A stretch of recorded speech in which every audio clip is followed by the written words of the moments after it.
Hello everyone, how we doing? If you're familiar with this channel, you'll know that last week I said this. To be honest, I was like mentally just out of it. Like it was a few years ago, I've never really touched on this in the channel, but I look at this and think about like how far I've came in terms of like beating stuff in like my head. And since then I've been bombarded with people asking me to share my story and everything that I've experienced in the past and currently with mental health issues. And I feel like this issue is always something that when you talk about, you're making yourself kind of vulnerable because everyone sees a video like this. People that love you, people that hate you, and everyone in between will watch this video. So it's a very hard one for you to get the courage to do, but I'm here. I'm extremely aware that most of the time the content on this channel is very light-hearted, very not in depth at all, and is usually made to try and make people laugh, rarely succeeding. For some context, I've filmed this video twice in the past, but I've never got around to uploading it. I always felt like it wasn't really needed on my channel, but due to the outpour of people wanting me to share my story and hopefully being able to help a few other people too, I think now is a good time to do it. Also, if you're watching this right now and you are currently experiencing mental health issues, and I just want to say this and make it very clear. Videos like this can be kind of annoying and patronizing at times, can't they? I remember when I was at my lowest, I'd see a video like this and it would really just annoy me and aggravate me.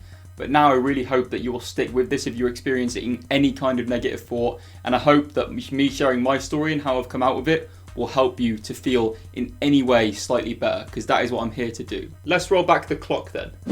Not this far. I mean, I guess we have to talk about my childhood to an extent. My childhood wasn't necessarily the most swimming, is the kindest way I'll put it. I never really had the greatest childhood in terms of like stability. There was always something going on in a negative way. I'm not really going to get into what went wrong in my childhood. It's a huge negative to why I became bad mentally. My childhood was a huge issue for me, and it still really hasn't been addressed, to be honest. But it's not something I want to bring up. I don't want to unearth any wounds for my family on here. This is about me. I don't want to talk about anything negatively that potentially family members would not want me to share on the internet. So I'm not going to get into that. Two things I will just touch on really quickly to do with childhood. First of all is the fact that I've been quite open in the past, and the fact that I suffer with body dysmorphia disorder.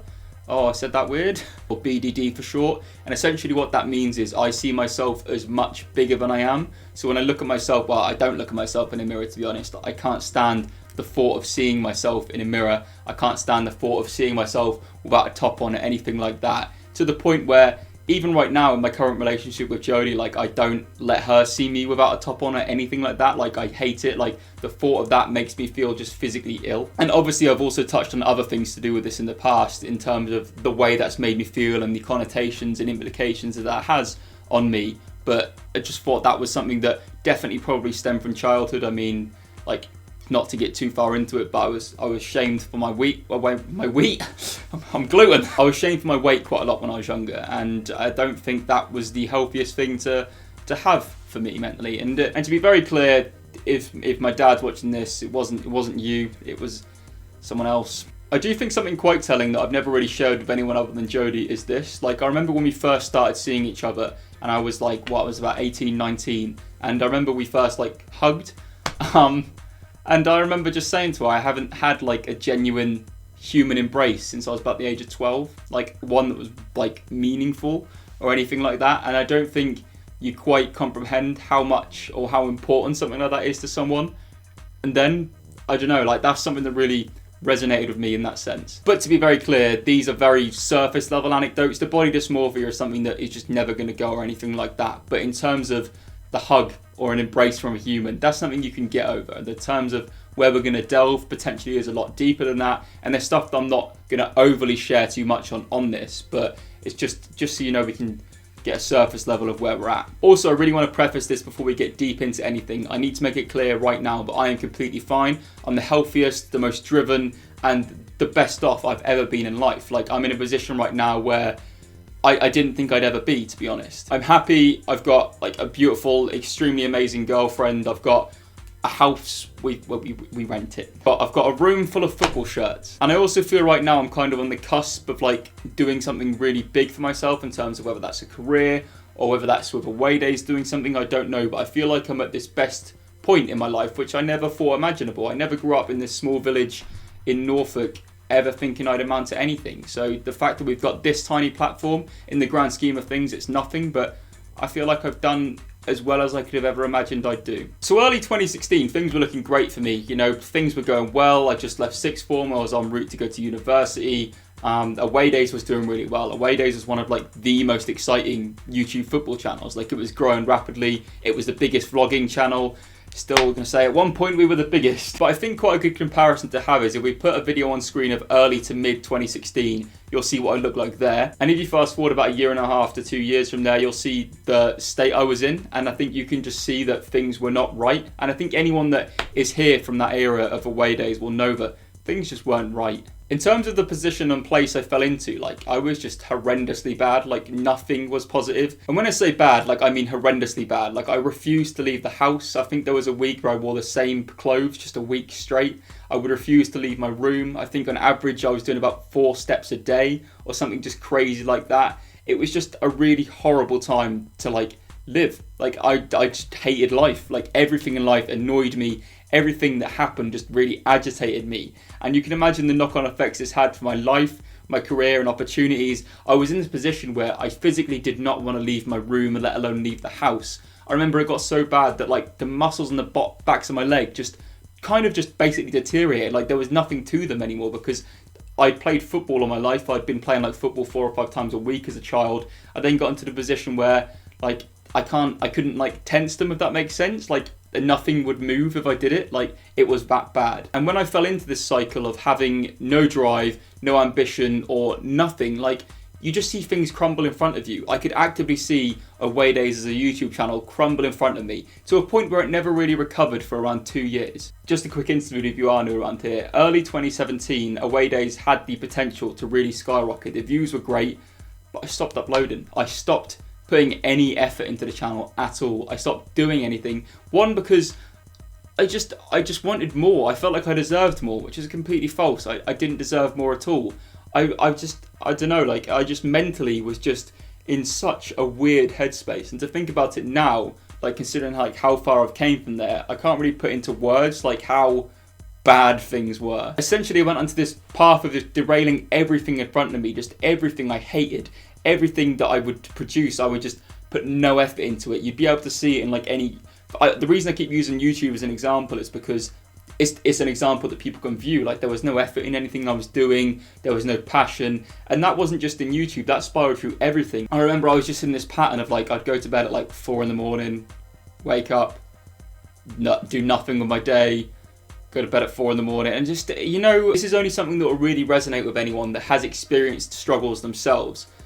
Because it does feel at the time there's no way out of it. It felt like there was just, I was in this hole and I was digging myself deeper and deeper and deeper, and I was making no steps in the right direction to get out of it. I think potentially the internet is a bad avenue for this. Don't get me wrong, the internet has given me everything. My job's on the internet, this is on the internet, everything about my presence right now is on the internet. However, when you're feeling in that headspace, you do not want to be on the internet at all. You'd see people doing things better than you, and you'd be like, or they wouldn't even be doing things better than you. Their video might get like 1,000 more views than your video, or something stupid or trivial like that. You'd see someone buy an item of clothes on Instagram. You'd see someone buy a camera or something. You'd be like, that's annoyed me. I hate that.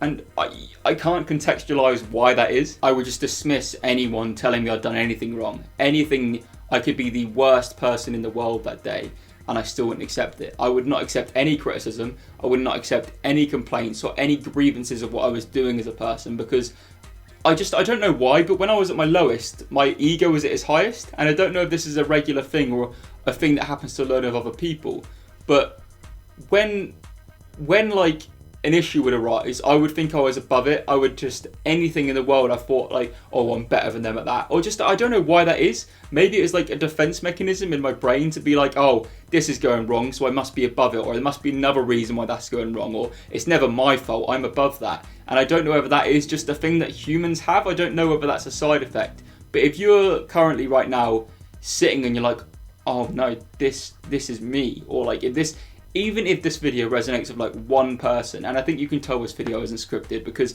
there's tangents, but I feel like a video like this has to feature tangents, right? It can't feature like quick cuts, it can't feature too much like that, because what I'm trying to say is like, from my own experience, like it has to feature stuff like this. But if this can resonate with even one person and make one person realise that like things do get better and like this is not a slump you're always going to be in, then the video has done more than enough. And people might not even realise that they're suffering with symptoms of this at all. I did not realise that I was suffering with depression at all. I outright told the doctor when he told me that he was lying. The doctor said to me, "You're suffering from low mood, you're suffering from depression, it's very clear to see." And I was like, no, I'm not. Like, I even tried telling a doctor that he was wrong. I don't know whether that's because there's a stigma behind it or what the reason for that may be. I think I've known always that stuff that happened in my childhood have had a knock-on effect in terms of how I am as a person. I kind of just accept some of them things, but I refuse to accept things, basically. And on top of all this was like killing my relationship with the thing that I love the most. Football shirts. No, sorry, Jodie. It's not a video for jokes. Sorry. I never really want to share the intimacies of my relationship online for obvious reasons. Like, I feel like we put enough out there, and I feel like other than that, like, it's always kind of question marks.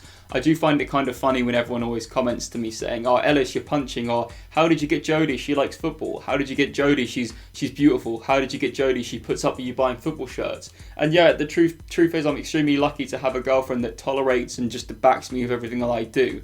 But the truth is also, like, I'm extremely lucky that she's still here, because when I was in this state and when I was in that position, truth be told, I would not have stayed with me.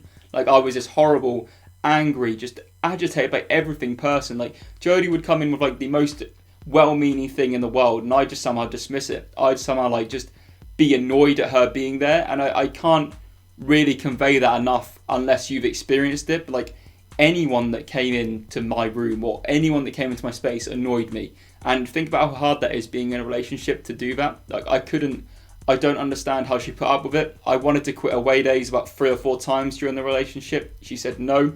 She's someone that's always supported me, always backed me, and truth be told, like, she's a godsend. Like, the fact that I have her and the fact that she's been with me through all this is just incredible. And I feel like now we're at our strongest point ever, obviously, but I can't believe she stayed with me for all of that, to be honest, because she's just incredible. However, I'm extremely aware as well that there'll be people watching this that won't have someone like Jodie to talk to. There won't be someone like there to pull them out of this like I did. She basically physically dragged me out of that state that I was in. And I can actively say right now that I would not have anything. AwayDays wouldn't be here. I wouldn't be making these videos. We wouldn't live in this house. I wouldn't have anything financially, really, if it wasn't for her. And there's been comments before saying like, "Oh, she's a gold digger," or stuff like that. And like, I don't really have much money. She's probably got more money than me. Like, you don't understand anything about that girl. She is so strong, it's unreal. And I just said girl, like girl. Like, why did I say it like that? It's girl. I think even right now you can still see that I'm very wary of like a bit of the stigma around all this, because I'm trying to throw in jokes. Like, none of this is scripted. Like, there's a base script kind of thing that I'm going through, but I keep making little side comments and I'm noticing myself do it. And like, I almost can't stop myself. I don't know why that is. Okay, so as I said, there's people out there that won't have someone to talk to like Jodie. There won't be someone there that will pull them out of this. So I'm going to talk directly to you. And I know it's extremely cliche, and I'm going to tell you that it does get better. Everything gets better. There'll be an opportunity for you. You'll get a career opportunity. Something will break for you in life. You will get out of this. And I know it sounds stupid. I know it sounds hard to hear, but you will get out of this 100%. And the first step is always cliche as well, but that's because it's so true. You need to talk to someone. You need to share. You need to bring down your barrier. I know it makes you feel incredibly vulnerable. How vulnerable do you think I feel right now making this video? You need to talk to someone, and you need to bring that barrier down and share your experience, share what you're going through with them, because that is the first step to get out of any of this. Talking is the best remedy. I know there's an incredible lot of stigma around men talking and not being a man, but in my opinion, one of the strongest things you can do as a man is talk. If you can bring down your barrier and you can share anything and you can let people in and they can tell you anything and you can tell them anything, that's the strongest thing you can do as a person by far and away, because you are letting people into a space that no one ever gets allowed into. You can pretend to be strong, you can pretend to be really manly, but that's not something that is really strength, in my opinion. Strength is mental too, and if you're able to allow someone to hear what you're going through and break down and be this vulnerable person in front of them, that is the strongest thing you can ever do. Whoever it is, a family member, a friend, someone online, a local GP, just talk to someone. They're not going to say no. If you just pull someone aside, you drop them a message or anything saying, "Look, can I talk? I'm struggling."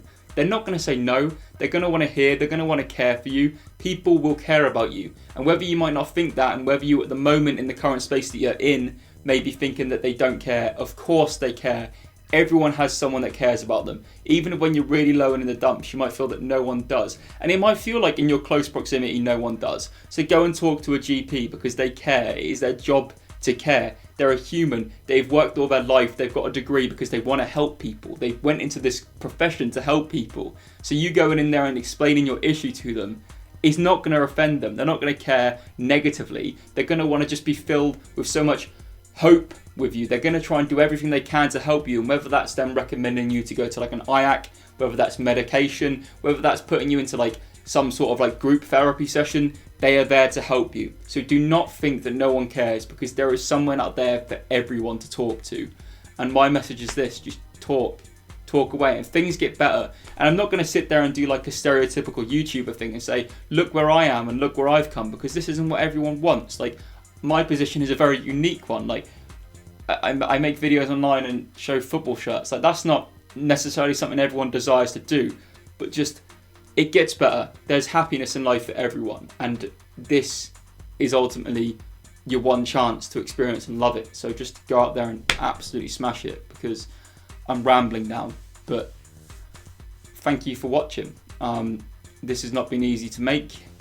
I'm probably not sure when this is gonna go out, to be honest. I'm not sure if I'm gonna edit it, because I understand like it's a very weird thing to go up on a channel, and I don't want people to, even right now, I don't want people to think negatively of me for it. And it's quite sad, really, isn't it? But it's a big step, and if I can share my story with tens of thousands of people, you can share your story with someone close to you. And I know that's a very really loose way of describing it, and that's not going to be easy. It's not easy for everyone to talk, but if you have even one day, it might take a few days for you to get the courage to do it, but eventually, as soon as you have that feeling that you want to talk to someone, pounce on it straight away. That's my advice anyway. This is all this video was to share my advice. There's links in the description to mental health charities. There's links in the description to suicide helplines. Any one of them, please be sure to go and check that out, and then hopefully we can help as many people as possible. Thank you for watching. Bye.